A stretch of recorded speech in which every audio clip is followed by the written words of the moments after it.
Hi guys. So I'm kind of stuck on the floor at the moment, so I figured maybe this would be a good time to kind of do an update video because I have my iPad with me. So hi, what's up? I'm wearing the most amazing shirt ever that my best friend Sanjana gave to me. If you haven't subscribed to her, I will link her channel below. She's incredible and she's having a very, very rough time right now. So if you could go and show her some more love on her channel, she's so appreciative that a lot of you guys helped to get her to 100 subscribers. And she's just so sweet and so humble and she's just the best. And she helps me so much and I just love her so much. So please go and show her some love if you can.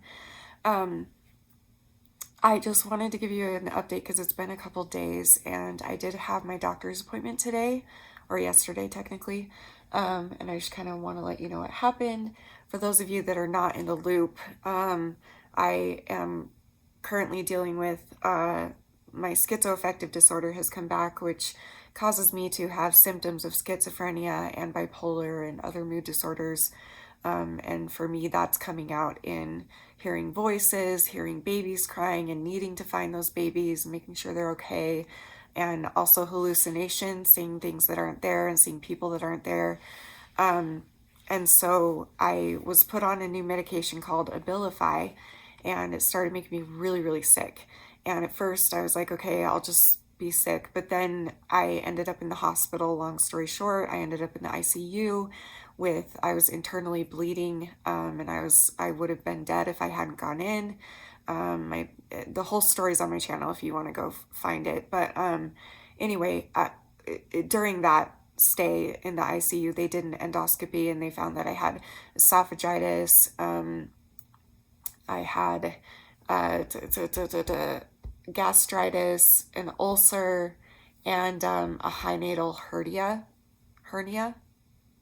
Is that right? Yeah, literally from purging. So that's a new one that I've never experienced. So anyway, so as I was leaving, they were like, you cannot throw up anymore. You can't purge, you can't throw up at all. And I was like, okay, I won't. And I haven't since then. However,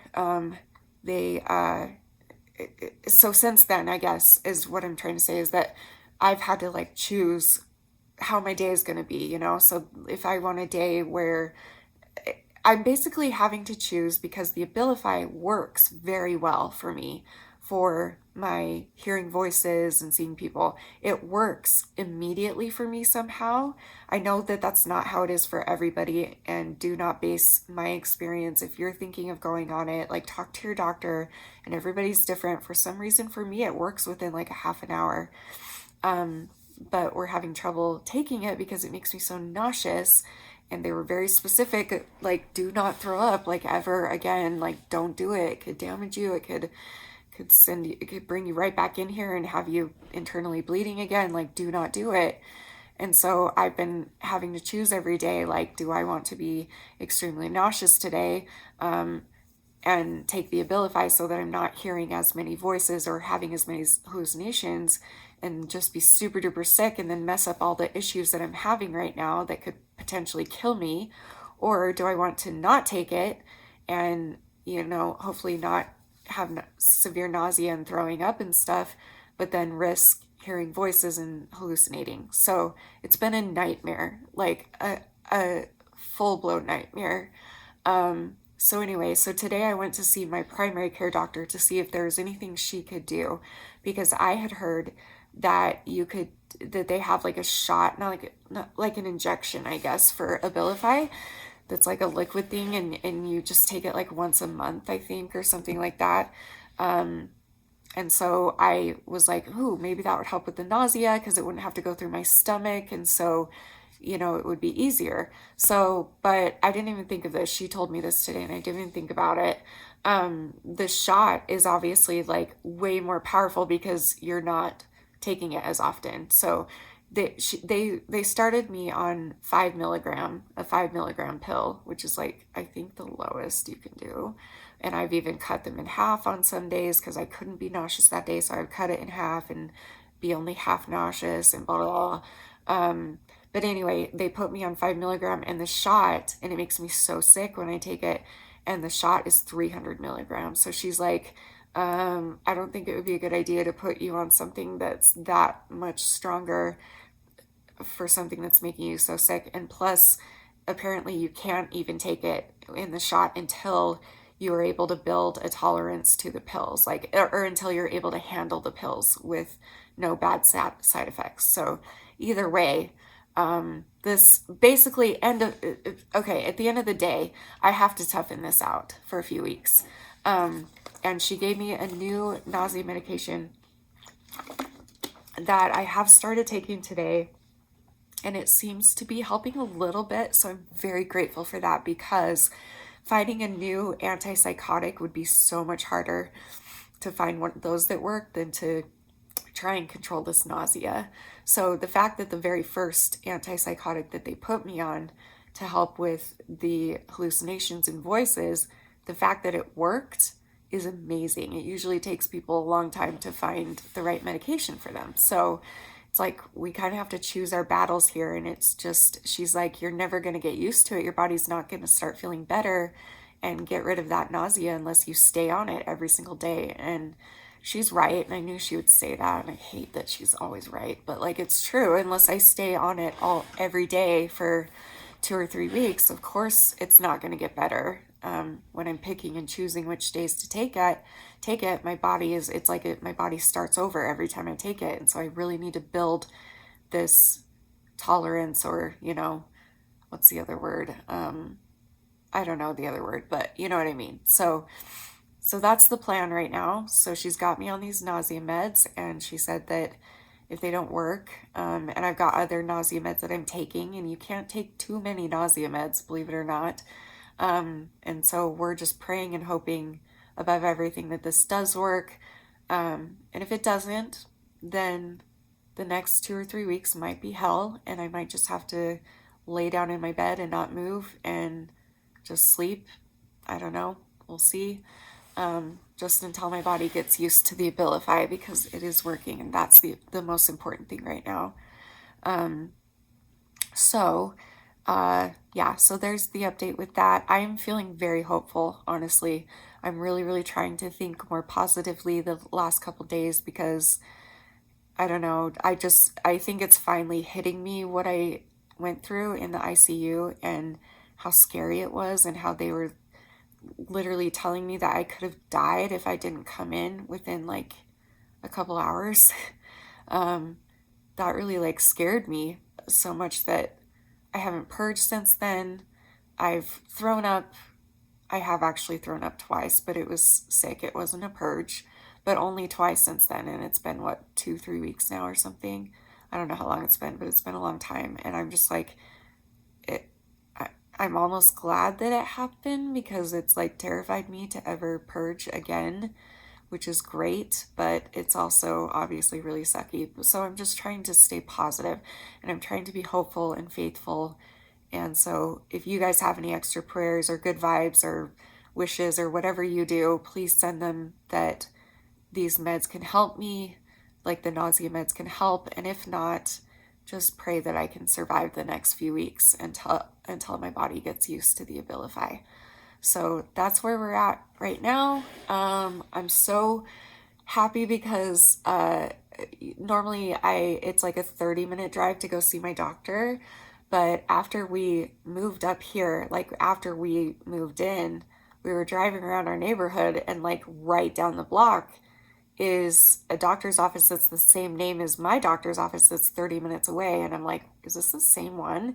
Come to find out, yeah, my doctor practices right there, right down the block. I could walk. It took us 30 seconds to get there.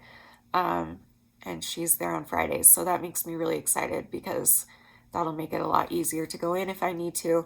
Oh, and they did, they checked my blood today. So when I originally, that day when I went to the ER, they checked my hemoglobin, it was at a 7, and an hour later it was at a 5, which is why they threw me into the ICU, because I was very quickly bleeding out.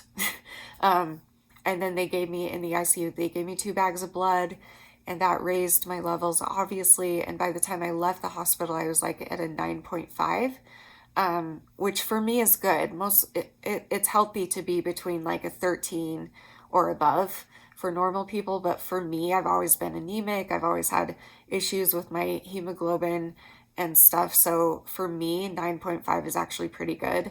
So today they took my blood again and it's at an 8.5, which means yes, it's kind of going down, but we have to take into account that I just had a really heavy period, and it was probably really heavy because of all the blood I just received. And I don't know if that's how it works, but that's what it felt like, that like half of it just went right back out, but I don't know. So anyway, but she didn't seem too concerned about it. And she said that I can just come over at any time and get my finger pricked, and we can check my blood as often as I need to. And if it keeps dropping, you know, if it starts dropping quickly like that again, then we're in trouble again. But that's what hospitals are for, and they were very helpful. And I don't know, I'm really truly just feeling really hopeful right now, and I feel like things are looking up. I just have a feeling that things are going to look up here soon, and that they already are. And so I'm excited to see how I'm going to feel in a few weeks after my body gets used to it and gets rid of the nasty side effects. I'm very curious to see how my life will be. But until then, I'm just going to try and stay as positive as I can, because the negativity was killing me as well. And I don't need that right now. So yeah, so that's what I'm going to try and do. And obviously I have borderline personality disorder, and I can say that right now. And then tomorrow you might see me crying again and being the most negative Nilly in the world, but I'm going to do my best to try and stay positive and hopeful, because that's something I haven't tried this go around. So I'm desperate and want to try anything. That's so sad that being positive takes me being like desperate, like desperation is what makes me positive. Wow, that says a lot, but that's depression for you, and that's mental illness, and that's how it is, and it's just what we live with, right? A lot of you guys understand this, and it sucks, but yeah. So anyway, but I just want to say thank you real quick again to everybody who's been so lovely and supportive and sweet. And that's the other thing, is that I would like to focus on you guys and not the people that are trying to tear me down and judge me and criticize, and I don't have the energy for that. So thank you to the people that are, to 99% of you, that are so supportive and sweet and encouraging and loving and telling me that you believe in me. And those are the things that help me. So thank you. And I love you guys. I appreciate you more than you know. I feel like the luckiest girl in the world to have so much support from all around the world, and from like the best people ever. Like I have the best audience in the world, and I wish more people could see that. Maybe someday they will, but for now, I'm so grateful for you guys, and I don't know where I'd be without you. So anyway, okay, so there's my update. Hopefully you'll see another video tomorrow. It's my plan to film later today when I wake up. It's my plan to film a video or two, probably one with Danny as well. So hopefully you'll see another video tomorrow. If not, you'll see one on Monday, but I really am hoping to get one up tomorrow as well, but we'll see how it goes. So thanks for being patient with me. I love you guys so much. If you have any questions or anything about the situation, or anything I haven't covered that you're wondering about, go ahead and leave it in the comments. You never know when I feel like doing a Q&A. So yeah, but I love you guys. Thanks for listening, and I'll see you hopefully tomorrow. Remember forever and always that you're beautiful, you're worth it, and I am too. Thank you for watching. Bye. Oh, that hurt. Okay, my throat. Okay, I'm like really screwed up. Love that for me. Okay, love you. Bye.